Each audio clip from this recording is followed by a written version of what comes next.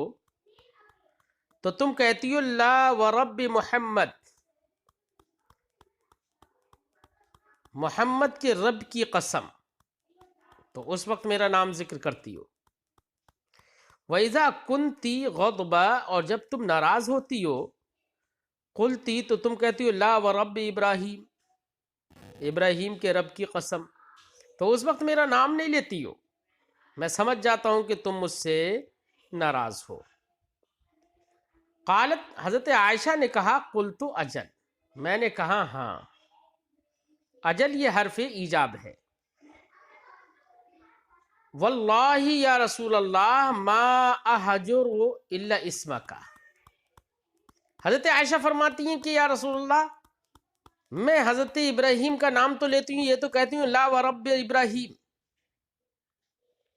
لیکن یا رسول اللہ یقین کریے، خدا کی قسم کھا کر کہتی ہوں ما احجر الا اسمک، میں صرف اور صرف آپ کا زبان نام چھوڑتی ہوں، زبان پر آنے میں نام چھوڑتی ہوں، یعنی صرف زبان پر نام نہیں لاتی ہوں بس۔ اس سے حضرت عائشہ یہ بتانا چاہتی ہیں کہ میری ناراضگی یہ ذاتی طور پر نہیں ہوتی ہے آپ سے، صرف زبان پر نام نہیں لاتی ہوں، ورنہ تو آپ کی الفت اور محبت، آپ کی یادیں میرے دل میں اس وقت بھی رہتی ہیں۔ تو اس سے یہ پتہ چلا کہ حضرت عائشہ صدیقہ رضی اللہ تعالی عنہا جو سرکار دو عالم صلی اللہ علیہ وسلم کی بیوی ہیں،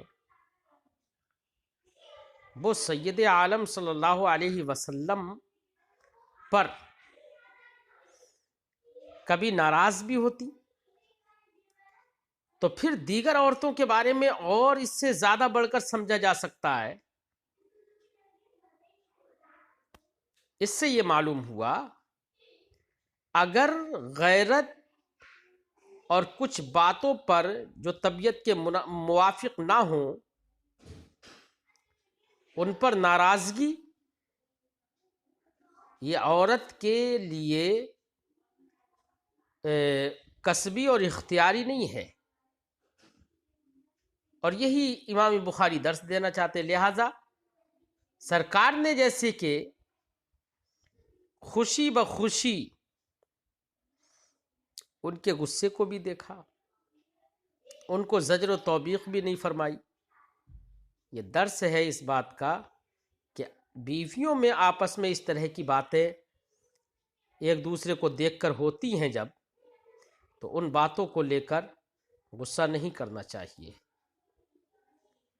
حدثنی احمد بن ابی رجاء، امام بخاری فرماتے مجھ سے حدیث بیان کی احمد ابن ابی رجاء نے، قال انہوں نے کہا، انہوں نے فرمایا کہ ہم سے حدیث بیان کی النضر، نضر نے روایت کرتے ہوئے عن ہشام سے، قال انہوں نے کہا اخبرانی ابی، مجھے خبر دی میرے والد عروہ نے، اور وہ روایت کرتے ہیں عن عائشہ، حضرت عائشہ سے، انہا قالت، حضرت عائشہ نے کہا ما غرت علی امرأۃ لرسول اللہ صلی اللہ علیہ وسلم کما غرت علی خدیجہ،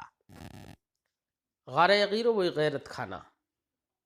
ما غرت علی امرأۃ لرسول اللہ صلی اللہ علیہ وسلم، میں نے رسول اللہ صلی اللہ علیہ وسلم کی کسی بھی بیوی پر وہ غیرت نہیں کھائی، ویسے میں ناراض نہیں ہوئی، کما غرت علی خدیجہ، جیسے کہ میں نے غیرت کھائی، مجھے غیرت آئی علی خدیجہ، خدیجہ پر۔ غیرت سے مراد یہاں پر وہی دلی ایک کیفیت ناراضگی کی۔ کیوں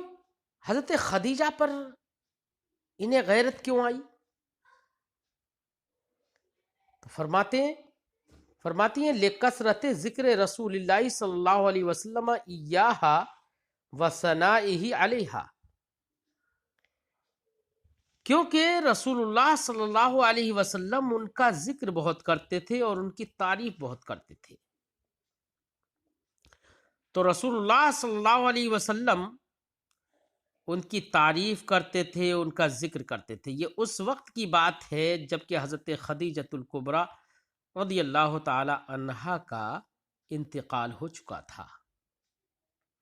تو ان کی عدم موجودگی میں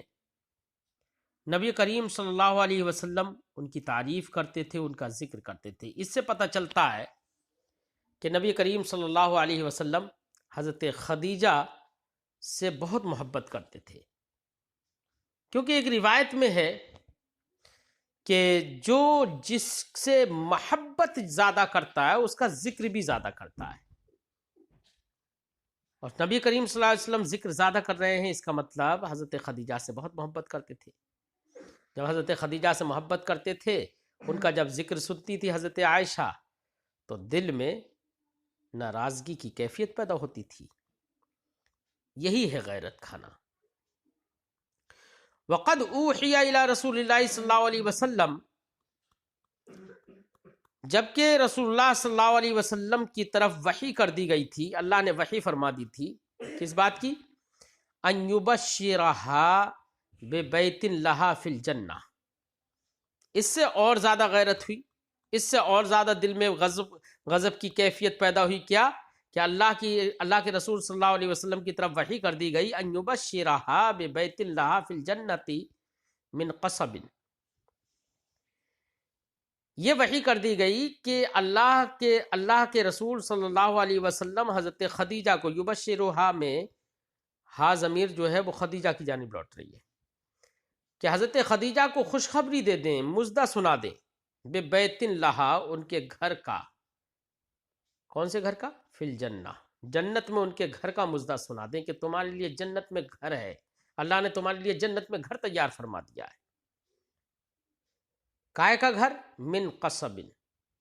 قصب کا۔ قصب کہتے ہیں موتیوں کو، وہ موتی جو اوپر سے چمکتا ہوا ہو اور اس کے اندر وہ کھوکھلا ہو، اسے قصب کہتے ہیں۔ اور بعض لوگوں نے یہ بھی کہا کہ قصب وہ کپڑا ہوتا ہے جس کے اندر موتی جڑ دیے گئے ہوں، یاقوت اور جواہر جن میں جڑ دیے گئے ہوں، اسے قصب کہتے ہیں۔ تو اب مطلب یہ ہوا کہ رسول اللہ صلی اللہ علیہ وسلم کی طرف وحی کر دی گئی کہ وہ حضرت خدیجہ کو موتیوں سے جڑے کپڑے کے جنت میں گھر کی خوشخبری دے دے۔ اب اتنا بڑا مرتبہ حضرت خدیجۃ الکبریٰ کا، اللہ نے ان کو جنت میں جو گھر دیا اس گھر کی خوشخبری دلوا دی،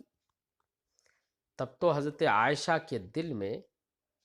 غضب کی کیفیت اور پیدا ہوئی۔ تو اسی لیے فرمایا ما غرت علی امرأۃ لرسول اللہ صلی اللہ علیہ وسلم کما غرت علی خدیجہ، اسی لیے کہا۔ بہرحال حدیث سے یہ معلوم ہوا کہ بیویاں آپس میں ایک دوسرے سے دل میں ناراضگی کی کیفیت ان کے اندر غیر شعوری طور پر، بے اختیاری طور پر پیدا ہو جاتی ہے۔ باب ذب الرجل عن ابنته فی الغیرۃ والانصاف۔ ذب یذب ذبا، نصرہ سے۔ ذب عن جب صلہ آئے تو اس کا معنی ہوتا ہے حفاظت کرنا، تو اب معنی ہوگا ذب الرجل، باب ذب الرجل عن ابنته، یہ باب ہے اس بیان میں کہ مرد اپنی بیٹی کی حفاظت کرے، اس کو بچائے، کس سلسلے میں؟ فی الغیرت والانصاف، غیرت کے سلسلے میں اور انصاف کے سلسلے میں۔ کیا مطلب؟ مطلب یہ ہوگا کہ اگر کسی کی بیٹی اس کے اپنے شوہر کی دوسری بیوی کو لے کر ناراضگی رکھتی ہے یا دل میں غضب کی کیفیت پیدا ہو رہی ہے اس کے دل میں، تو ایسی صورت میں وہ اپنی بیٹی کو اس سے محفوظ رکھے۔ اور بیٹی سے محفوظ کیسے رکھے گا؟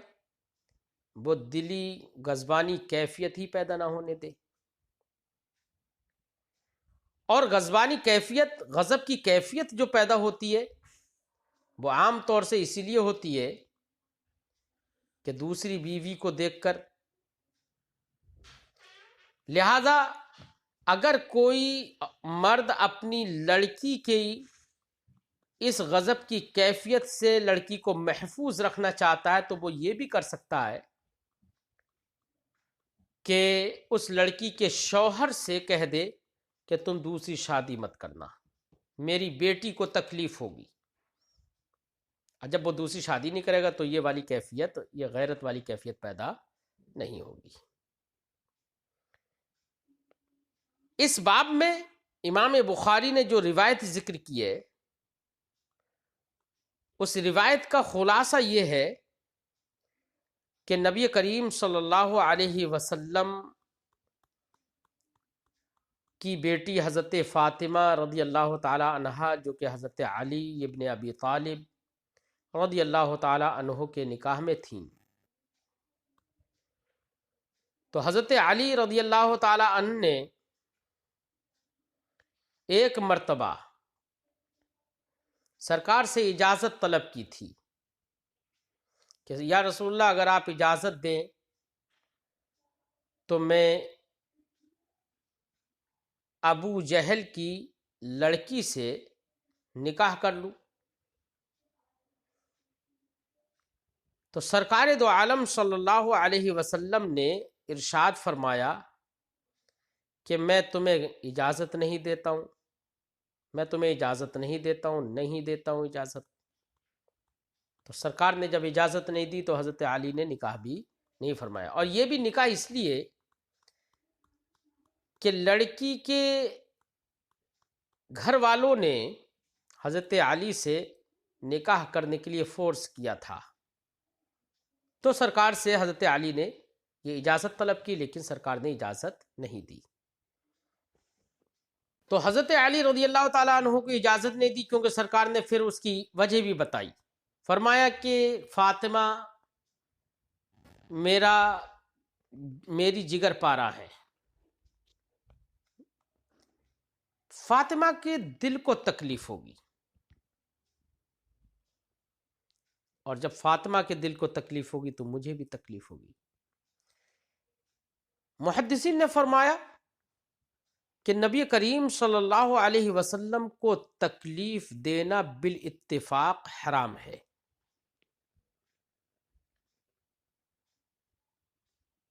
اس لیے حضرت علی رضی اللہ تعالی عنہ نے نکاح نہیں کیا۔ تو اس سے یہ معلوم ہوا، امام بخاری نے اس حدیث سے یہ استدلال کیا کہ دیکھیے نبی کریم صلی اللہ علیہ وسلم نے حضرت علی کو دوسرا نکاح کرنے کی اجازت نہیں دی تھی۔ جب اجازت نہیں دی، اگر بالفرض اجازت ہوتی اور وہ دوسرا نکاح حضرت فاطمہ کی موجودگی میں کرتے تو ایسی صورت میں وہی فطری طور پر، غیر اکتسابی اور غیر اختیاری طور پر حضرت فاطمہ کے دل کو تکلیف ہوتی سوکن کو دیکھ کر، اور سرکار نے فرمایا کہ ان کے دل کو تکلیف ہوتی اور ان کو تکلیف مجھ کو تکلیف دینا ہے، اس لیے سرکار نے منع فرما دیا۔ جیسے منع فرما دیا تو جب دوسرا نکاح نہیں ہوا تو اب بتائیے وہ غضبانی کیفیت اور وہ غیرت اب حضرت فاطمہ کے دل میں پیدا بھی نہیں ہوگی۔ تو حضرت فاطمہ کو سرکار نے اس طریقے سے غیرت سے محفوظ فرما دیا، غیرت کے سلسلے میں محفوظ کر دیا۔ لیکن یہ بات نبی کریم صلی اللہ علیہ وسلم کے خصائص سے ہے، یاد رکھیے۔ ائمہ محدثین نے فرمایا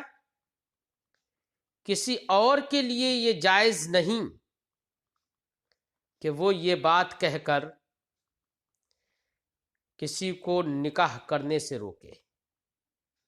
یہ سرکار کے خصائص سے ہے۔ اور ظاہر بات ہے کہ کوئی دوسرا آدمی نکاح کرے گا اور اس کی ایک بیوی کو تکلیف ہوگی،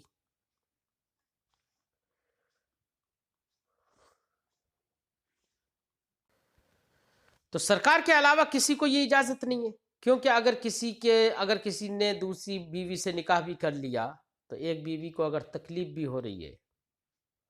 تو اس کی تکلیف سے براہ راست نبی کریم صلی اللہ علیہ وسلم کو تکلیف نہیں ہے۔ یہاں پر جو یہ بات ہے وہ صرف اس وجہ سے علت اس کی یہ ہے کہ سرکار کے دل کو تکلیف ہوگی، اور بالاتفاق ائمہ نے فرمایا کہ سرکار کو تکلیف دینا یہ حرام ہے۔ اس لیے ائمہ نے فرمایا یہ سرکار کے خصائص سے ہے، اور یہ حضرت فاطمہ رضی اللہ تعالی عنہا کے حق ہی میں خصوصیت ہے، کسی اور کو اس پر قیاس نہیں کیا جا سکتا۔ حدثنا قتیبۃ، امام بخاری فرماتے ہیں ہم سے حدیث بیان کی قتیبہ نے، قال انہوں نے کہا حدثنا اللیث، ہم سے حدیث بیان کی لیث نے، روایت کرتے ہوئے عن ابن ابی ملیکہ، ابن ابی ملیکہ سے وہ روایت کرتے ہیں عن المسور ابن مخرمہ، مسور ابن مخرمہ سے، قال انہوں نے کہا سمعت رسول اللہ صلی اللہ علیہ وسلم یقول، میں نے رسول اللہ صلی اللہ علیہ وسلم کو فرماتے ہوئے سنا، وہو علی المنبر، اس حال میں کہ سرکار منبر پر تھے، کیا ان بنی ہشام ابن المغیرہ، کہ ہشام ابن مغیرہ نے استاذنونی، مجھ سے اجازت طلب کی، اس سلسلے میں فی ان ینکحوا ابنتہم، کہ وہ اپنی بیٹی کا نکاح کر دیں علی ابن ابی طالب، علی ابن ابی طالب سے، فلا آذن، تو میں اجازت نہیں دوں گا، ثم لا آذن، پھر اجازت نہیں دوں گا، یعنی یہ تاکید کے لیے میں بالکل اجازت نہیں دوں گا، ثم لا آذن الا ان یرید ابن ابی طالب، سرکار نے فرمایا میں اجازت تبھی دوں گا، میں اجازت نہیں دوں، ہرگز نہیں دوں گا، الا، مگر اسی وقت، ان یرید ابن ابی طالب، کہ علی ابن ابی طالب یہ چاہیں، ان یطلق ابنتی، کہ میری بیٹی کو وہ طلاق دے دیں، و ینکح ابنتہم، اور ان کی بیٹی سے نکاح کر لیں، یعنی جب تک میری بیٹی نکاح میں رہے گی اس وقت تک میں دوسری سے نکاح کرنے کی اجازت نہیں دوں گا۔ وجہ بتائی، فإنما ہی بضعۃ منی، کیونکہ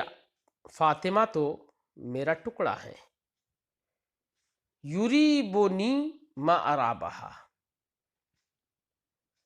یعنی مجھے بھی ناپسند ہوگا وہ ما ارابہا، جو انہیں ناپسند ہوگا، وَيُؤْذِينِي مَا آذَاهَا، ہاکذا، اور مجھے تکلیف پہنچے گی، مجھے تکلیف دے گی وہ چیز، ما آذاہا، جو فاطمہ کو تکلیف دے گی۔ تفصیلی گفتگو ہم کر چکے۔ باب تقل الرجال ویکثر النساء، یہ باب ہے اس بیان میں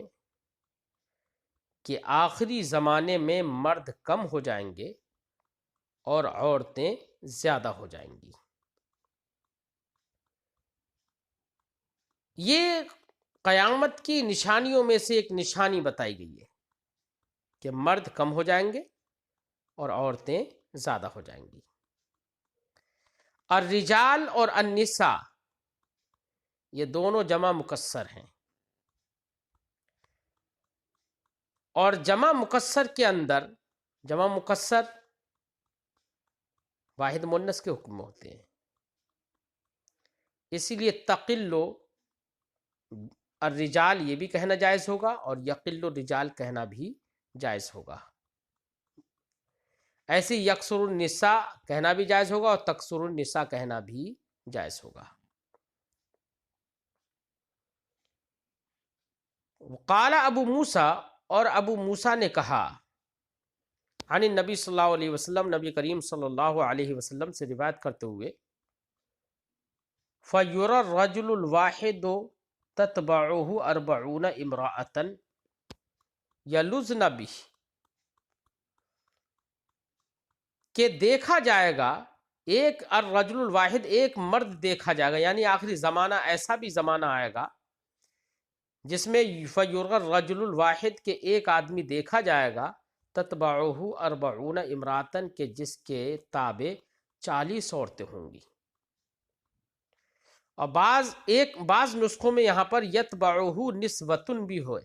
نسوتن ہے کہ ایک آدمی کے پیچھے بہت ساری عورتیں ہوں گی. بہرحال تتبعہ 40 امرأۃ، 40 عورتیں ایک آدمی کے پیچھے ہوں گی، یعنی اس کے تابع ہوں گی، وہ ان کی دیکھ بھال کرے گا 40 کی. یعنی اتنی کثرت ہو جائے گی کہ ایک بھائی کی اتنی اتنی بہنیں ہو جائیں گی، کسی مرد کی اتنی اتنی بیٹیاں ہو جائیں گی، یہ حال ہوگا. یلذن بہ، وہ 40 کی 40 اس ایک مرد سے، مرد کی پناہ میں ہوں گی، پناہ لیں گی. من قلت الرجال، مردوں کی کمی کی وجہ سے، وکثرت النساء اور عورتوں کی زیادتی کی وجہ سے. عورتیں بہت زیادہ ہوں گی آخری زمانے میں. شاید کہ وہ زمانہ بھی اب شروع ہو رہا ہے. اب بہت ساری جگہوں پر دیکھنے میں آتا ہے کہ مردوں کی تعداد کم ہو رہی ہے اور عورتوں کی تعداد بڑھ رہی ہے. اسباب تو کچھ بھی پیدا ہو سکتے ہیں، اسباب تو اللہ رب العزت کچھ بھی پیدا فرما سکتا ہے. مثال کے طور پر یہ بھی ایک سبب بن سکتا ہے کہ لوگوں کا ذہن ایسا بن جائے کسی وقت میں کہ وہ ہر طریقے سے لڑکیوں کو آگے بڑھائیں، لڑکیوں کو گھر سے باہر نکالیں، لڑکیوں کو مردوں کے شانہ بشانہ رکھیں، لڑکیوں کے لیے مردوں کے خلاف سخت قانون بنائیں. اس سے بھی لڑکیوں کو بڑھاوا ملے گا. اور یہ تو لڑکیوں کی ترقی وغیرہ یہ سب چیزوں میں تو اس کی وجہ سے لڑکیاں جو ہیں، عورتیں جو ہیں، وہ غالب ہوں گی. لیکن رہی کثرت کی بات، تو کثرت تو من جانب اللہ پیدائشی طور پر ہی ہوگی. کھانے پینے مختلف چیزوں کی وجہ سے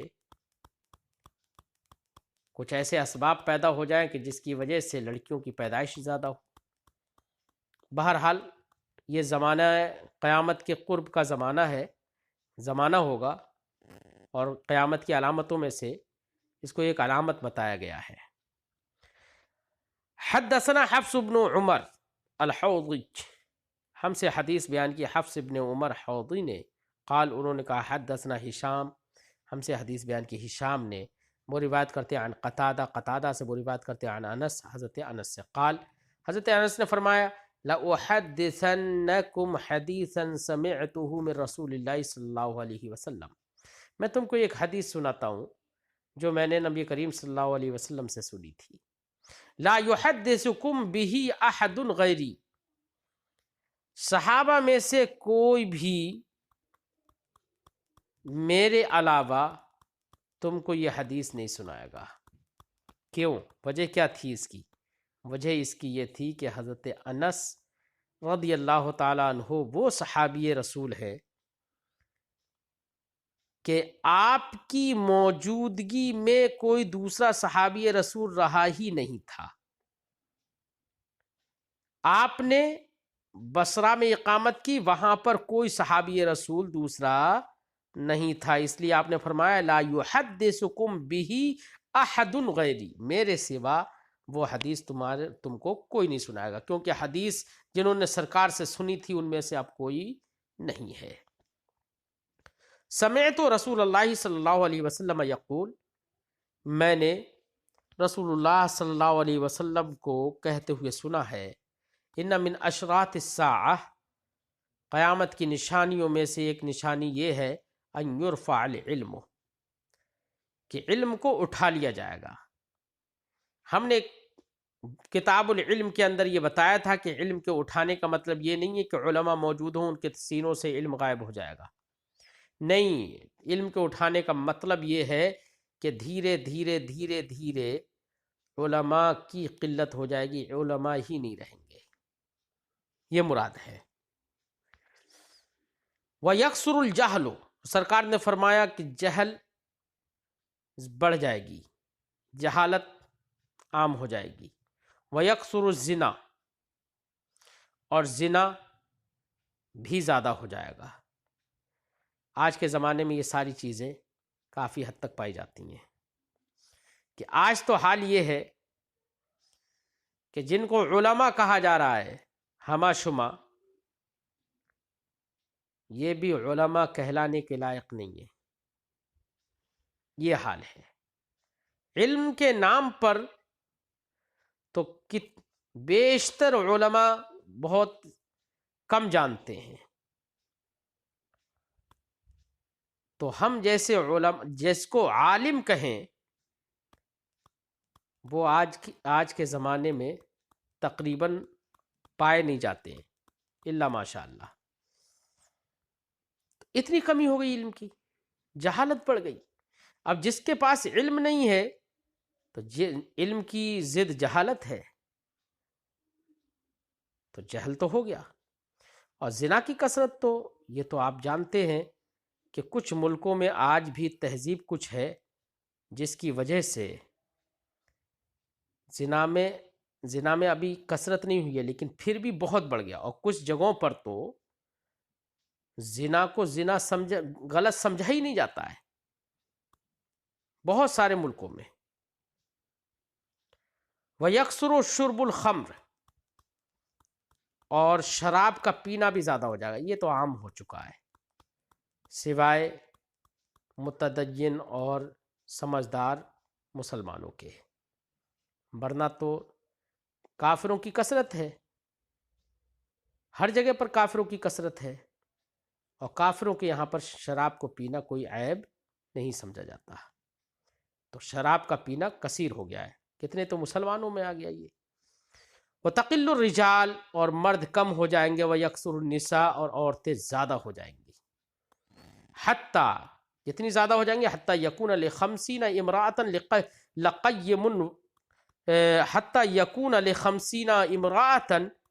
القیم الواحد، یہاں تک کہ 50 عورتوں کے لیے ایک نگہبان ہوگا جو ان کے امور کو انجام دے گا،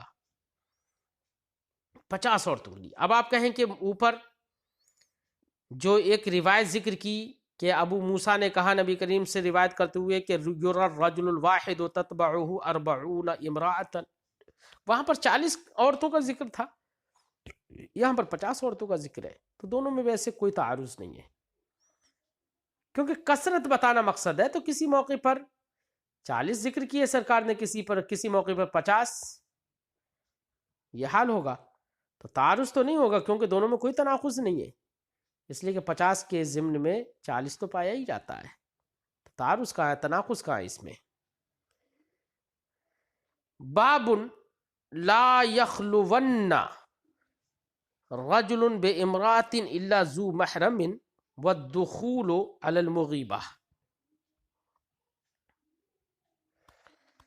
یہ باب ہے اس بیان میں کہ کوئی بھی مرد کسی عورت کے ساتھ تنہائی میں نہ رہے، ہرگز تنہائی میں نہ رہے، الا ذو محرم، مگر محرم والا، یعنی جو محرم ہو صرف وہی تنہائی میں رہے، محرم کے ساتھ ہی تنہائی میں رہ سکتا ہے، جیسے ماں ہے، بیٹا ہے، باپ ہے، بیٹی ہیں، یہ لوگ رہ سکتے ہیں تنہائی میں، لیکن غیر محرم جس سے نکاح جائز ہو وہ تنہائی میں کسی اجنبی عورت کے ساتھ نہیں رہ سکتا. اور نکاح کے جواز کی اور عدم جواز کی بھی بات یہاں پر وہ ہے کہ جو کسی سبب خارجی کی بنا پر جس سے نکاح حرام نہ ہو. اگر سبب خارجی کی بنا پر کہیں پر نکاح حرام ہو رہا ہے تو وہ بھی محرم نہیں ہوگی, نکاح تو حرام ہوگا. جیسے کہ بیوی کی بہن, اس سے بھی نکاح حرام ہوتا ہے لیکن سبب خارجی کی بنا پر. وہ کیا کہ اس کی بہن نکاح میں ہے, اور جمع بین الاختین یہ جائز نہیں ہے, یہ حرام ہے. تو لہذا بیوی کی بہن یہ محرمات, یہ محرم نہیں, ذو محرم نہیں ہوگی یا محرم نہیں ہوگی, یہ بھی اجنبی کے حکم میں ہوگی. والدخول علی المغیبہ, الدخول علی المغیبہ, تو یہاں پر دخول کے لام پر الدخول اور الدخول رفع اور جر دونوں جائز ہیں. اس طور سے اگر الدخول مانے تو ایسی صورت میں یہ مبتدا کی خبر ہوگی, مبتدا محذوف کی, اور معنی یہ ہوگا کہ کوئی بھی مسلمان مرد ایسی عورت کے پاس نہیں داخل ہو جس کا شوہر غائب ہو, اس کے ساتھ نہ ہو. تو اب عبارت یہ ہوگی لا یخلون رجل بامرأۃ, کوئی بھی مرد کسی ایسی عورت کے ساتھ تنہائی میں نہ رہے. ایسے ہی لا یخلون رجل, لا یخلون رجل بالدخول علی المغیبہ, یہ اس پر عطف ہو جائے تو مجرور. ایسے ہی ما قبل سے یہ سمجھ میں آیا کہ خلو الرجل, مرد کا تنہائی میں ہونا یہ حرام ہے. ایسے ہی الدخول علی المغیبہ, ای یحرم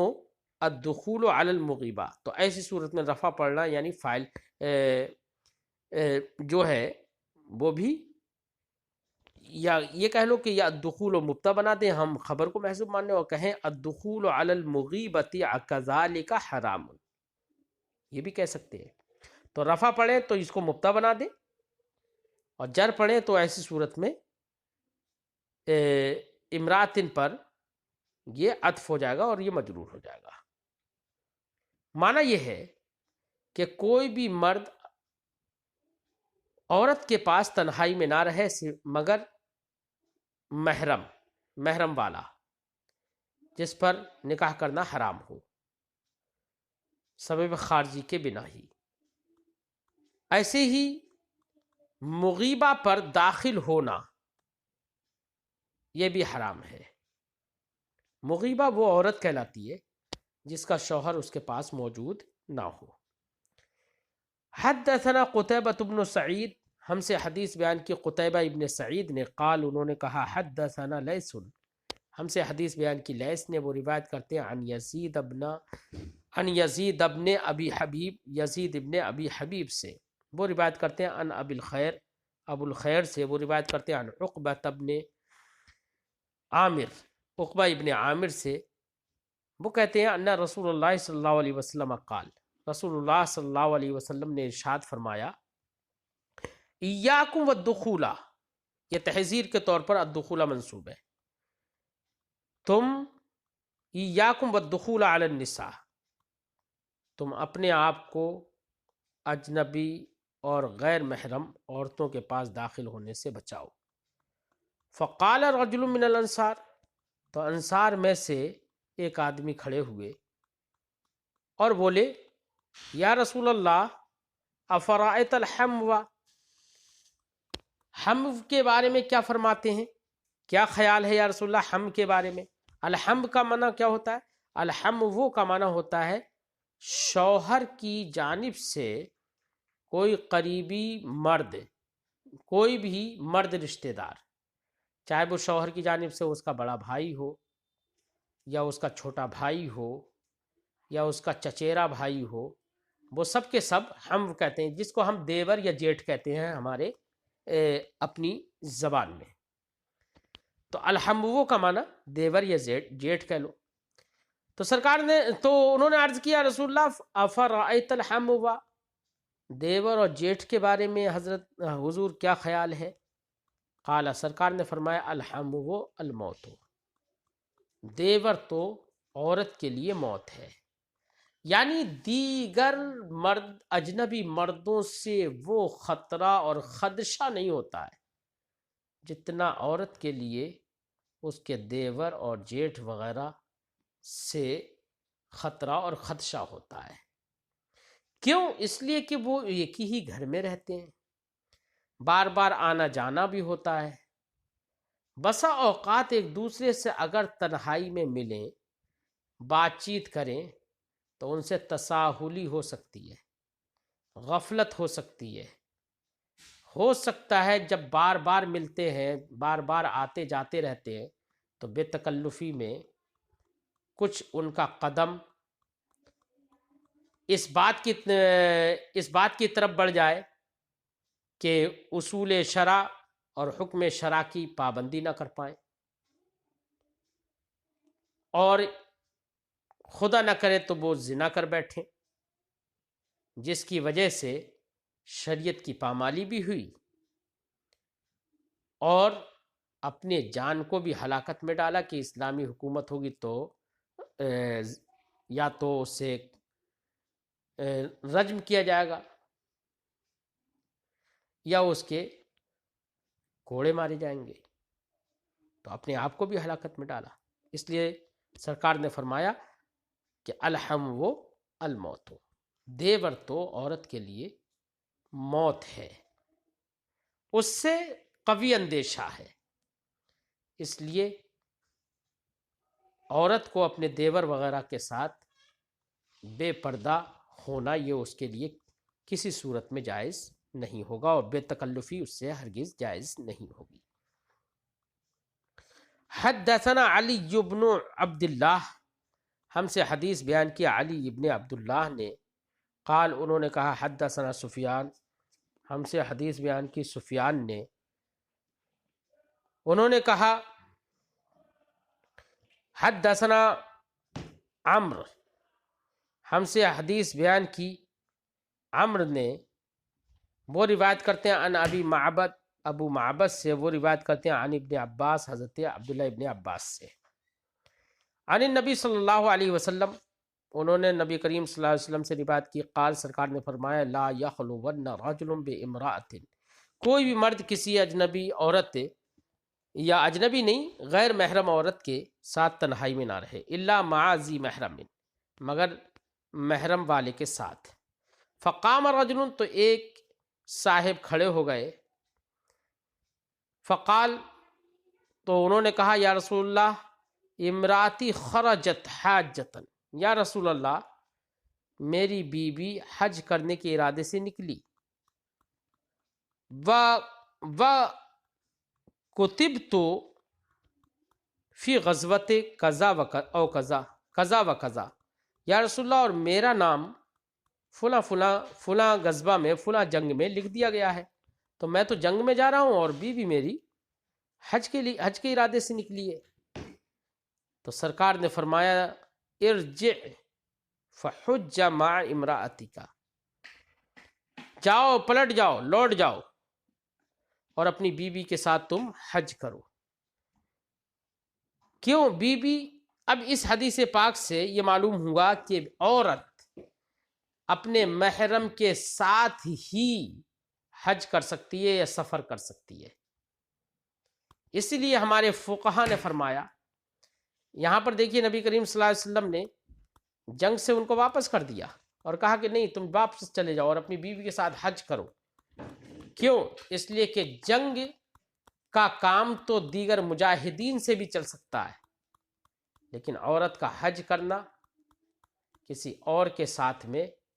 یہ درست نہیں ہوگا، کوئی دوسرا یہ کام انجام نہیں دے سکتا ہے، محرم ہی چاہیے اس کے لیے، اس لیے سرکار نے واپس کر دیا۔ اس لیے ہمارے فقہا نے فرمایا کہ عورت کتنی بھی مالدار صحیح، کتنی بھی مالدار ہو جائے، ایک مل کے نصاب نہیں، ہزاروں مل کے نصاب ہوں ان کے پاس، کتنی بھی مالدار ہو، اس کے باوجود اس پر حج اس وقت تک فرض نہیں ہوگا جب تک کہ اس کے لیے محرم نہ ہو۔ اگر کوئی عورت ایسی ہے جس کے لیے کوئی محرم نہیں ہے تو اس پر کتنا بھی مال ہو، اس پر حج فرض نہیں ہوگا۔